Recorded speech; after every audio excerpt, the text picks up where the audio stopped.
মাধ্যমিক 2025 life science suggestion. আজকে পশ্চিমবঙ্গ মধ্যশিক্ষা পর্ষদের ক্লাস 10 অর্থাৎ মাধ্যমিক 2025-এর জীবন বিজ্ঞান বিষয়ের প্রথম অধ্যায় জীবজগতের নিয়ন্ত্রণ ও সমন্বয় ও দ্বিতীয় অধ্যায় জীবনের প্রবাহমানতা এবং তৃতীয় অধ্যায় বংশগতি এবং কয়েকটি সাধারণ জিনগত রোগ অধ্যায় থেকে 2 ও 3 নম্বরের বাছাই করা সমস্ত গুরুত্বপূর্ণ প্রশ্ন নিয়ে আজকের এই ভিডিও। আমরা প্রথমে দেখে নেব প্রথম অধ্যায় জীবজগতের নিয়ন্ত্রণ ও সমন্বয় থেকে 2 ও 3 নম্বরের সমস্ত গুরুত্বপূর্ণ প্রশ্নগুলি।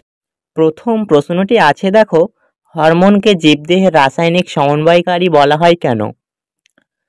সেকেন্ড প্রশ্ন, অন্তঃক্ষরা গ্রন্থি ও বহিঃক্ষরা গ্রন্থির মধ্যে পার্থক্য লিখো।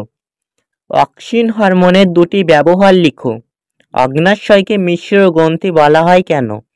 চলন ও গমনের পার্থক্য লিখো। মেনিনজেস কি এবং মেনিনজেসের কাজ লিখো। পাখির উড্ডয়নে ডানা ও পালকের ভূমিকা লেখো। একনেত্র দৃষ্টি ও দ্বিনেত্র দৃষ্টি কাকে বলে? স্নায়ুগ্রন্থি কাকে বলে? গুরু মস্তিষ্কের কাজ লেখো। অ্যাকশন ও ডেনড্রনের পার্থক্য লেখো। সুষুম্না কাণ্ডের দুটি কাজ লিখো। এবার আমরা দ্বিতীয় অধ্যায় অর্থাৎ জীবনের প্রবাহমানতা অধ্যায় থেকে 2 ও 3 নম্বরের সমস্ত গুরুত্বপূর্ণ বাছাই করা প্রশ্নগুলি দেখে নেব। প্রথম প্রশ্নটি আছে, দেখো, নিউক্লিওটাইড বলতে কি বোঝো? তারপর দেখো, মিয়োসিসকে কেন হ্রাস বিভাজন বলে? কোষ চক্রের গুরুত্ব লিখো। জিন কাকে বলে? ডিএনএ ও আরএনএ এর মধ্যে পার্থক্য লিখো। যৌন জনন ও অযৌন জননের মধ্যে পার্থক্য লেখো। এরপর দেখো, নিষেক কাকে বলে?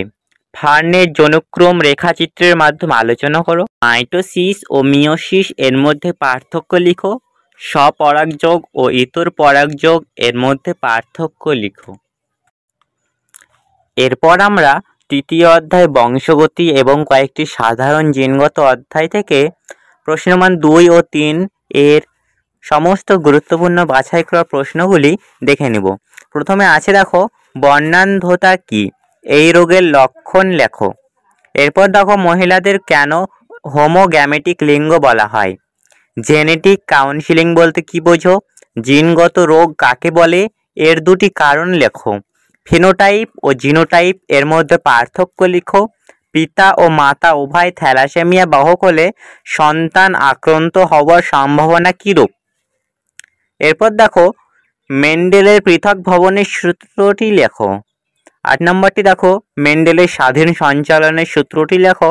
9 নম্বর দেখো, মানুষের লিঙ্গ নির্ধারণে পিতার ভূমিকা গুরুত্বপূর্ণ কেন? এবং সবশেষ প্রশ্নটি দেখো, অসম্পূর্ণ প্রকটতা বলতে কি বোঝো বা অসম্পূর্ণ প্রকটতা কাকে বলে?